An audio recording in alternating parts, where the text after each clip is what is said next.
direct dans Punchline sur CNews et sur Europe 1 avec cette crise politique dans laquelle se trouve plongé le gouvernement et la majorité relative à l'Assemblée nationale. 7 ministres menacent de démissionner à l'heure actuelle si le projet de loi sur l'immigration est amené au vote. Parmi eux, Clément Beaune, Patrice Vergriete, Aurélien Rousseau, ministre de la Santé, Sylvie Retailleau, Roland Lescure. Ils sont tous convoqués à l'Élysée. Ils sont tous en train de voir en ce moment même Emmanuel Macron avec Elisabeth Borne, la Première ministre. Crise politique, Louis de Ragnel. Une partie du gouvernement menace de démissionner. Est-ce qu'il est possible que Elisabeth Borne demande à Emmanuel Macron tout simplement de retirer le texte et qu'il ne passe pas devant le Parlement? Bien sûr. Et il y a plusieurs cadres de la majorité qui plaident en faveur de cette option, donc le retrait du texte. Il y a notamment Sylvain Maillard, le président des députés Renaissance à l'Assemblée nationale. Donc Elisabeth Borne aussi, qui en a plus qu'assez de défendre et de porter ce texte. Puis il y a d'autres voix. Vous avez cité les 7 ministres. On va juste écouter Bruno Retailleau qui est en train de s'exprimer actuellement au Sénat. Écoutons le patron des sénateurs LR. Il y a trop d'immigration en France. C'est ce qui les rassemble, des Français de droite comme des Français de gauche. Et ce texte-là, c'est un texte de fermeté. Alors bien sûr, il est très proche, à 90%, c'est le texte du Sénat. Mais là encore, soyons modestes. Il n'y avait qu'un seul texte, de toute façon. Donc ça ne pouvait être qu'un texte très très très proche du texte que nous avions voté ici. Mais c'est un texte de fermeté, c'est un texte qui sera utile et qui va donner au gouvernement, s'il s'en saisit, des instruments juridiques pour maîtriser le chaos migratoire. La majorité est fraction du texte qui vient du Sénat, ça veut se dire que vous avez fait que 10% de compromis avec la majorité, on l'interprète comme ça? Bien sûr, on n'a pas fait de nombreux compromis dans la mesure où de toute façon il n'y avait pas un texte opposable au nôtre. C'était un texte unique, celui que nous avions voté, et nous avons été, c'est vrai, intransigeants jusqu'au bout. J'ai peu dormi cette nuit, croyez-moi, et quelques nuits aussi auparavant, mais nous voulions un texte utile. C'est pas simplement pour une question de gloriole, c'est sûrement pour être utile aux Français. La majorité est fracturée. Il y a une réunion de crise en ce moment à l'Élysée. Certains députés hésitent à voter contre ou à s'abstenir. Il y a aussi des ministres qui posent leur démission dans la balance. Est-ce que vous pensez que ce texte ne peut pas être voté tout à l'heure à l'Assemblée? Ça serait un formidable déni de démocratie parlementaire. Déjà, ce texte a été rejeté. Dans un premier temps à l'Assemblée nationale, heureusement, il a été ici approuvé. Et ce que je veux dire là aussi, il a été très largement approuvé au Sénat, par les 2/3 du Sénat. C'est-à-dire qu'il a été approuvé par des sénateurs bien au-delà des LR et des centristes. Il a été aussi approuvé par des horizons, par des macronistes et par d'autres. Donc je pense que, je l'invite, moi les députés, tous les députés, ceux qui ont chevillé au corps l'intérêt national, à voter notre texte. C'est un texte qui est favorable. Et qu'on ne me dise pas que c'est un texte qui fasse le jeu du Rassemblement national. Parce que partout, vous voyez bien, en Europe, tous les gouvernements sont en train de resserrer, de raffermir, de durcir la législation sur l'immigration. Et les peuples, les gouvernements qui ne le font pas, par exemple les Pays-Bas, qu'est-ce qui se passe quand on ne le fait pas, quand on n'affirme pas les instruments contre l'immigration? Eh bien, c'est l'extrême droite qui progresse. Regardez la victoire aux Pays-Bas, donc aux législatives. Marine Le Pen avait le sourire aujourd'hui. Voilà pour ces quelques mots de Bruno Retailleau, le patron des sénateurs LR au Sénat, évidemment, qui dit « C'est un déni de démocratie si par hasard Emmanuel Macron accédait à la demande d'Elisabeth Borne de retirer ce texte, tant les remous au sein de la majorité sont importants. » Luc Ferry, vous nous avez rejoint. Bonsoir, ancien ministre de l'Éducation nationale. Il vous paraît envisageable que ce soir, Emmanuel Macron dise « Française, Français, le pays est fracturé, ma majorité est fracturée, je décide d'apaiser les tensions et de retirer ce texte ». Ce serait un suicide en public, ouais. Donc c'est inimaginable. C'est parce que c'est déjà tellement l'échec du en même temps, puisqu'on voit dans ce texte qu'on ne peut pas satisfaire à la fois la gauche et la droite. Et donc si en plus il retirait le texte, ce serait un déni de démocratie. Donc je ne prends pas parti, là, je dis simplement que ce serait une telle absurdité. C'est comme la dissolution, voilà, il y a deux absurdités totales, c'est retirer le texte et puis la dissolution. Sauf s'il veut absolument avoir encore beaucoup plus de députés Rassemblement national et beaucoup moins de députés de son parti. Donc non, ça n'a pas de sens. Pour lui, ce serait un échec encore plus grand que l'échec actuel, qui est déjà très grand quand même. Qui est très grand pour quelle raison, Luc Ferry ? Il est très grand parce que c'est déjà l'échec du en même temps. C'est-à-dire qu'on voit. Et puis surtout, moi, ce que je dis non pas à Emmanuel Macron, puisque ça fait un moment que je ne l'ai pas vu, mais ce que je dis à ses proches depuis un moment, par exemple à Raffarin, qui était d'ailleurs tout à fait d'accord avec ça, c'est que la seule solution quand on n'a pas la majorité à l'Assemblée, c'est de faire un gouvernement d'union nationale au Parlement en nommant un grand LR, pas forcément du parti, hein, un grand rassemblement, un grand LR, je veux dire, avec éventuellement quelques sociaux-démocrates présentables, il y en a, mais et puis 20 députés seraient rentrés ravis d'être ministres, des députés LR, mais là, ils récupéraient une majorité à l'Assemblée, c'était la seule chose à faire. Là, on voit à quel point on paye l'amateurisme en politique, c'est invraisemblable même, c'est un des très rares points où je suis d'accord avec mon camarade, j'allais dire, Dany Cohn-Bendit, c'est qu'il aurait fallu faire la proportionnelle.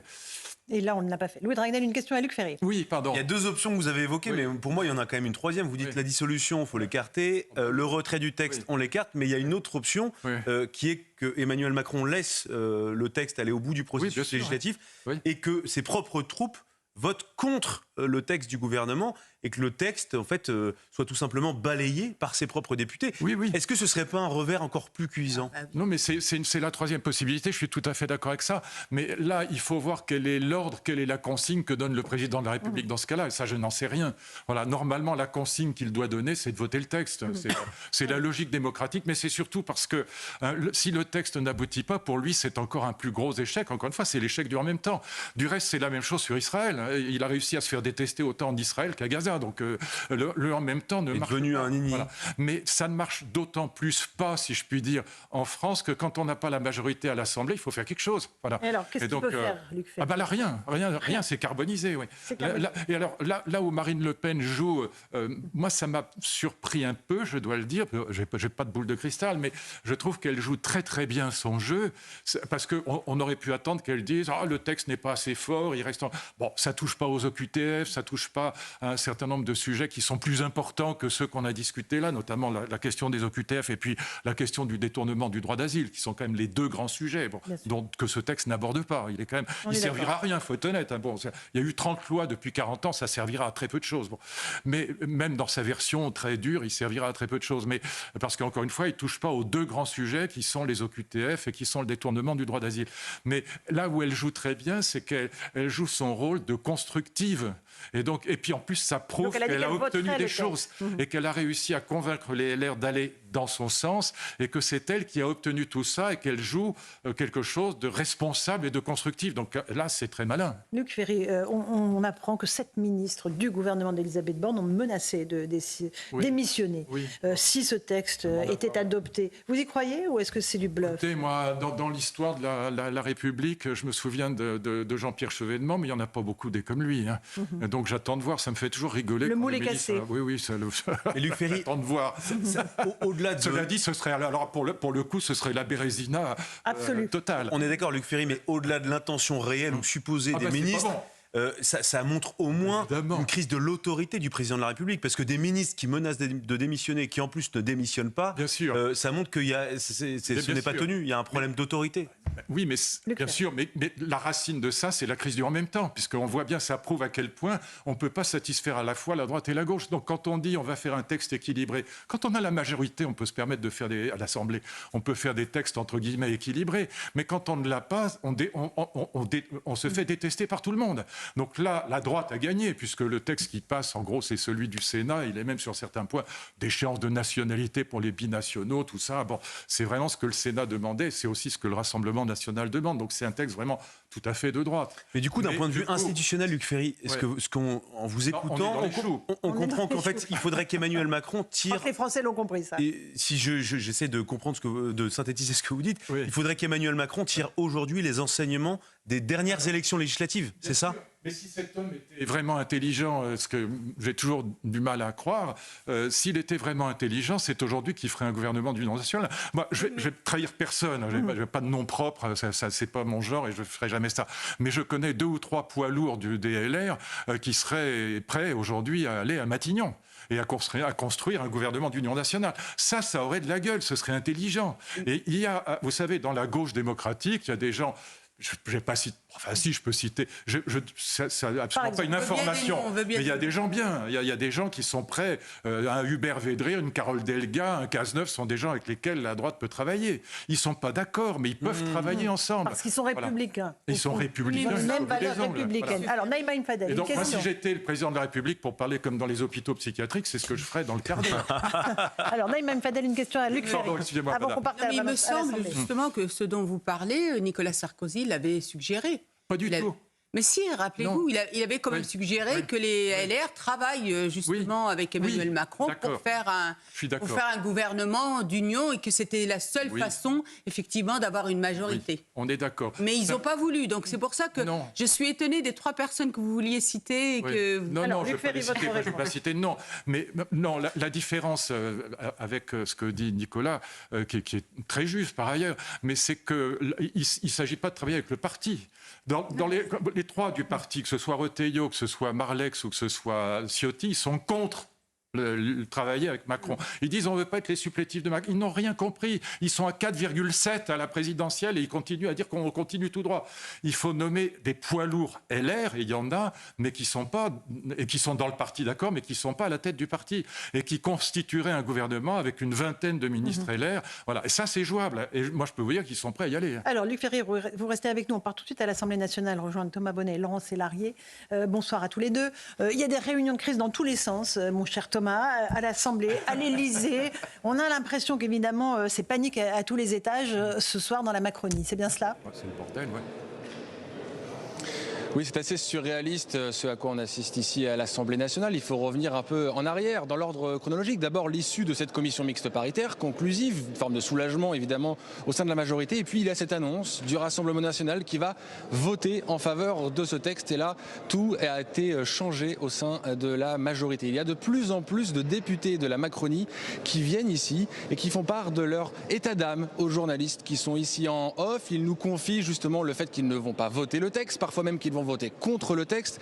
L'un d'entre eux me parlait d'une crise politique gravissime. Notez quand même que la réunion de groupe qui s'est tenue en fin d'après-midi ici à l'Assemblée nationale avec les députés de la majorité a été interrompue parce que Sylvain Maillard a dû se rendre à l'Élysée. Voilà donc pour les macronistes qui sont offusqués par ce texte qu'ils jugent trop durci. Il y a 2 éléments en fait. Il y a d'abord la question des appels, vous le savez, qui est beaucoup revenu dans le débat, et puis il y a évidemment le fait que le Rassemblement national va voter en faveur de ce texte. Et puis à l'inverse, vous avez d'autres députés, on dira l'aile droite de la Macronie, qui eux disent qu'il faut aller au vote et qu'il faut faire voter ce texte, quitte peut-être même à remanier et pourquoi pas revoir complètement la philosophie avec, pourquoi pas, me confier à un macroniste, mettre un ministre de droite à Matignon, un Premier ministre de droite. Vous voyez donc le grand écart aujourd'hui qui existe au sein des rangs de la majorité. C'est assez compliqué effectivement de vous dire ce qu'il va se passer dans les prochaines heures. Je vous rappelle que le vote initialement ici était prévu à 21h30, mais c'est aujourd'hui assez compliqué de vous dire à l'heure où je vous parle si ce vote aura bel et bien lieu.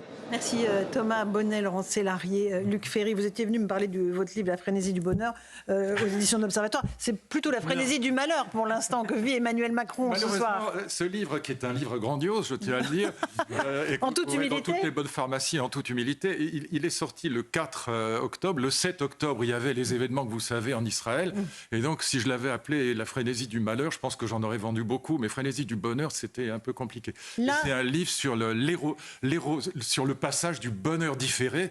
Là, on a vécu pendant des millénaires sur les idéologies du bonheur différé aux idéologies du bonheur ici et maintenant, et c'est lié à l'effondrement à la fois du catholicisme et du communisme en France. Et donc c'est bon, mais je ne vais pas le raconter maintenant, c'est pas l'objet. Ce qui est intéressant de ce que nous a dit Thomas Bonnet, et vous avez réagi pendant qu'il parlait en me disant, là il y a 3 philosophies qui s'affrontent. Lesquelles? Il y a des vraies idées derrière, c'est pour ça aussi que c'est assez intéressant et que c'est explosif. Vous avez des républicains souverainistes de droite qui constatent simplement qu'on est en train de franchir le seuil de ce qu'ils appellent le grand remplacement, qu'on a des villes dans lesquelles il y a 60, 65, 70% de personnes issues de l'immigration et qu'on va vers le grand remplacement et que c'est trop, c'est trop. Après tout, c'est ce que disaient aussi Mitterrand et Rocard d'une certaine manière. Et donc, c'est une philosophie, disons, souverainiste. Il faut récupérer. Donc, ils veulent changer la Constitution pour qu'on puisse récupérer, que la loi française redevienne supérieure à certains traités. Vous avez une deuxième philosophie qui est libérale de droite ou de gauche, qui veut défendre les chefs d'entreprise, des métiers en tension, et qui disent, au fond, on s'en fout de la France, ce qui nous intéresse, c'est les chefs d'entreprise, et donc on veut régulariser les sans-papiers pour les métiers en tension. Ce que je trouve absolument scandaleux. Voilà, je trouve ça même immonde, pour le dire. C'est la version du marché, ça. Voilà, mais ça, ce sont les libéraux de droite comme de gauche qui disent, voilà, au fond, ils confondent l'intérêt de la France et puis l'intérêt des chefs d'entreprise. Et je comprends très bien les chefs d'entreprise, ils ont raison, mais qui demandent au gouvernement de baisser les charges sociales pour qu'ils puissent payer bien les Français, plutôt que de dire, puisqu'on ne peut pas payer bien les Français, on va faire venir des Africains, c'est ça. Il faut dire les choses. C'est scandaleux, aussi bien sur le plan moral. Et puis vous avez la gauche de la gauche qui depuis toujours est immigrationniste et qui trouve que si on n'est pas pour accueillir tous les étrangers du monde, c'est qu'on est xénophobe et raciste. Mathilde Panot, voilà. Et donc ces trois philosophies qui s'affrontent et qui sont, là je parle très vite et pas très bien, mais elles sont très fortes en fait. C'est des affrontements idéologiques qui sont quand même extrêmement puissants, puis qui sont très anciens. Et les Français dans tout ça, Luc Ferry? Les Français, ils sont aujourd'hui d'accord avec les LR et le Rassemblement national. Très majoritairement, tous les sondages le montrent. Ils disent voilà. Et en fait, c'est pas contre l'immigration qu'ils sont a priori. Ils sont contre l'islamisme. Il faut dire les choses comme elles sont. Parce que l'assassinat de Samuel Paty et puis de Daniel Bernard et puis du père Abel et puis ce qui s'est passé à Charlie Hebdo et puis à Nice et puis au Bataclan où à chaque fois on dit mais maintenant on va faire quelque chose et puis en fait on peut pratiquement rien faire. Bon, en tout cas, c'est le sentiment que les Français ont.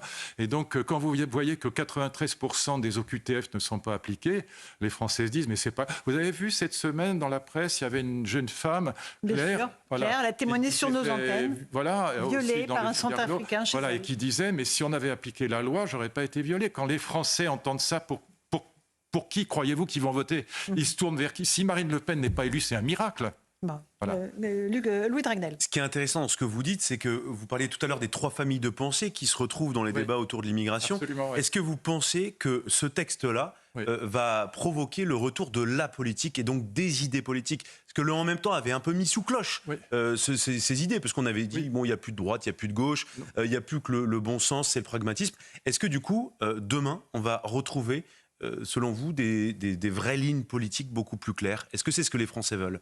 C'est pour ça que je n'ai jamais été centriste, parce que je pense qu'on a besoin d'alternance claire et qu'on a. Moi, j'étais copain avec Bayrou quand il était baladurien, c'est-à-dire plus à droite que Chirac. Maintenant, c'est le centre mou, c'est mollasson au possible. Il n'y a plus une idée qui sort. Bon, il y a zéro idée. Bon, et donc, je préfère 1000 fois un débat droite-gauche intelligent plutôt que cette espèce de pâte à modeler gris qu'on est en train de vivre avec le macronisme, qui est quand même la catastrophe qui est arrivée au pays, il faut le dire le chose. Et donc j'aime 1000 fois mieux un débat violent entre un LR dur, si je puis dire, un républicain de droite intelligent, et contre un social-démocrate, un socialiste-démocrate intelligent, plutôt que avoir un Védrine, un Rocard d'un côté, puis avoir des gens, des républicains forts de l'autre. C'est ça qu'il faut à la France. Et donc ça prouve exactement ce que vous disiez, c'est que en même temps, cette espèce de centrisme mollasson, ça ne marche pas. C'est une catastrophe pour le pays. Voilà. Et les gens qui disent, en plus pour les gens qui sont contre le Rassemblement national, la seule alternance crédible aujourd'hui, c'est le Rassemblement national. Il n'y en a pas d'autre. Luc Ferry, est-ce que l'hypothèse d'un référendum sur ces questions-là est envisageable selon vous et souhaitable plus que... Alors, je pense qu'il y a un vrai problème parce que le référendum, il porterait probablement, si on... c'est pas est-ce que vous êtes pour ou contre l'immigration, on connaît la réponse. Bon, le référendum porterait très probablement sur la question de savoir s'il faut modifier la Constitution française pour que la loi française soit supérieure à certains traités. C'est extrêmement compliqué. Vous avez vu qu'on va nous obliger à reprendre en France à nos frais un ouzbek islamiste fanatique. C'est dingue. À nos frais et avec un bonus de 3 000 €. Non, mais c'est délirant, voilà. Et donc, quand on voit ce type d'exemple, on voit qu'il y a quelque chose qui ne colle pas. En plus, c'est la CDHE qui nous oblige à faire ça. C'est-à-dire, Cour européenne des droits de l'homme. Voilà, mais les gens croient que c'est l'Union... C'est le Conseil d'État qui oblige, en fait. Non, le Conseil d'État est obligé d'appliquer les traités. Le Conseil d'État ne peut absolument rien dire d'autre. Il ne pouvait pas... Non, il ne peut pas. Il applique les traités. Il applique les traités, il n'est pas au-dessus de la loi. Et c'est nous qui avons signé des traités qui sont au-dessus de nos lois. D'accord. Voilà. Et donc, le problème, c'est que si on veut changer ça, c'est très difficile parce qu'on est dans une communauté européenne et si nous nous exemptons de tel ou tel secteur, les autres en feront autant. La Hongrie, la Pologne diront nous, dans ce cas-là, la PAC, on n'en veut pas ou on ne la veut pas comme ça, on ne veut pas payer. Bon. Donc, c'est compliqué. Mais en effet, on n'aurait jamais dû signer ces traités. Les gens croient que c'est l'Union européenne, c'est pas l'Union européenne, c'est le Conseil de l'Europe. C'est pas le Conseil européen qui nous embête avec ces histoires. Mais moi, je suis pour qu'on change les choses, mais il faut y réfléchir à deux fois parce que on rentre dans une logique d'exemption d'exception par rapport aux traités européens qu'on a signés, qu'on n'aurait pas dû signer, on les a signés et qui sont au-dessus de nos lois. Donc le Conseil d'État peut pas faire autrement, ils y peuvent rien. Et est-ce que les Français ne seraient pas tentés aussi de répondre à autre chose que la question qui leur serait serait posé. C'est le biais du référendum, on le sait bien. Oui, mais là, on sait déjà comment ils répondraient, parce qu'ils ne veulent pas qu'on augmente l'immigration. Vous savez, on a en gros 500 000 étrangers qui viennent chaque année légalement en France, et probablement 200 000 illégaux. Alors, dedans, il faut être honnête, il y a 33% d'étudiants. Donc ça, c'est plutôt une bonne chose. Mais ça fait quand même beaucoup de monde. Et encore une fois, détournement du droit d'asile et non-application des OQTF, c'est insupportable. Et ça, pour les Français... Enfin, moi, le premier, pour n'importe quel démocrate, on dit on a voté des lois, elles sont appliquées à 6%. Enfin, on est cinglés. Louis de Ragnel, chef du service politique d'Europe 1, on évoquait au début l'hypothèse que le texte soit retiré. Impensable, disait Luc Ferry. Ça peut arriver. Hein, ça peut arriver. Ah non, ça peut arriver. Quand je dis impensable, je veux dire que ce serait la plus grosse connerie qu'ils puissent faire, mais ils ne sont pas à l'abri. Hein. Louis de Ragnel, votre sentiment, c'est quoi? C'est que le président a envie d'aller au vote, qu'il préfère l'épreuve du feu que le renoncement en race campagne? Non, mais là où il a raison, c'est qu'ils peuvent voter contre. Oui, alors c'est plus intelligent. Emmanuel Macron va quand même, d'après nous, ce qu'on a comme information, c'est qu'il va quand même tenter d'aller au vote. Il tente le tout pour le tout. Il va essayer de convaincre ce soir les députés, les parlementaires récalcitrants, les 7 ministres qui menacent de démissionner, en tout cas qui racontent qu'ils menacent de démissionner. Donc il va tenter le tout pour le tout. Et puis, je pense qu'il comptera ses amis après le vote. Et il en tirera toutes les conséquences au lendemain du vote. Bon. Voilà. Mais je trouve que c'est un énorme coup de poker et en même temps, ça permet d'avoir une vraie clarification. C'est-à-dire qu'au lendemain de ce vote, Emmanuel Macron verra réellement sur qui il peut compter, sur qui il ne peut pas compter. Et j'ose espérer qu'il tirera des enseignements, pas uniquement par rapport à son entourage, mais c'est des enseignements en termes de ligne politique et à la fois, ça répond peut-être à ce que vous évoquiez, de composition du gouvernement. Et ça lui évite de désavouer la commission paritaire, ce qui d'un point de vue démocratique est quand même pas grandiose, c'est quand même infaisable. Voilà. Bon, non, si bon. Mais moi, je suis entièrement d'accord avec ce que vous dites, à 100%. Oui. Et quand je dis que Marine Le Pen, le Rassemblement national, est la seule alternative crédible aujourd'hui, je veux dire par là que c'est la seule alternative. C'est pas du bon français, mais c'est la seule option qui est radicalement opposée à tout ce qui existe ailleurs. Voilà. Et donc, pour les Français qui se disent pour l'instant. Voilà, Samuel Paty, Dominique Bernard, on n'a jamais rien changé. Peut-être qu'il faut essayer ça. Voilà, c'est très logique ce qui se passe aujourd'hui. Moi, je suis un vieux gaulliste social-démocrate, c'est pas ma tasse de thé, mais je reconnais que elle fait aucune faute. Un dernier détour au Sénat où normalement le texte sur l'immigration devait être débattu à 19h. Élodie Huchard, vous êtes sur place au Sénat, pardon. Qu'est-ce qui se passe autour de vous? Est-ce qu'il y a des sénateurs ou est-ce qu'il n'y aura pas de texte ce soir? Alors il y a des sénateurs qui sont tous persuadés qu'il y aura un vote à 19h parce que ce qu'il faut comprendre, Laurence, c'est que le gouvernement peut aussi se permettre de retirer le texte entre le Sénat et l'Assemblée nationale. Alors on a discuté justement à l'instant avec Bruno Retailleau et François Patriat. Bruno Retailleau évidemment qui est ravi en tant que patron des sénateurs Les Républicains de voir que ce texte, son texte dit-il, est appliqué. Et du côté de François Patriat, une parole plutôt ferme. Il représente les sénateurs Renaissance ici. Il explique qu'il ne faut pas dicter justement sa conduite sur le RN, que si le texte est bon, quoi qu'il en soit, il faut le voter et ne pas tomber dans le piège du RN. Et puis il termine en disant qu'en politique, on avale souvent beaucoup de couleuvres et qu'il faut le soutenir le gouvernement. Ça, c'est pour ce qui se passe en surface, parce qu'on sait que du côté de l'Élysée, c'est beaucoup plus compliqué. Elisabeth Borne qui ne sait plus comment tenir sa majorité. On a l'aile gauche qui se réunit d'un côté, en ce moment l'aile droite qui se réunit ailleurs. Évidemment, chacun va dans un sens contraire et la majorité qui devait rester unie, on nous l'a promis toute la journée à l'Assemblée nationale, se disloque très franchement. Merci beaucoup Élodie Huchard au Sénat. Un dernier mot, Luc Ferry, la conclusion de cette... C'est le bordel complet. Cette tragicomédie.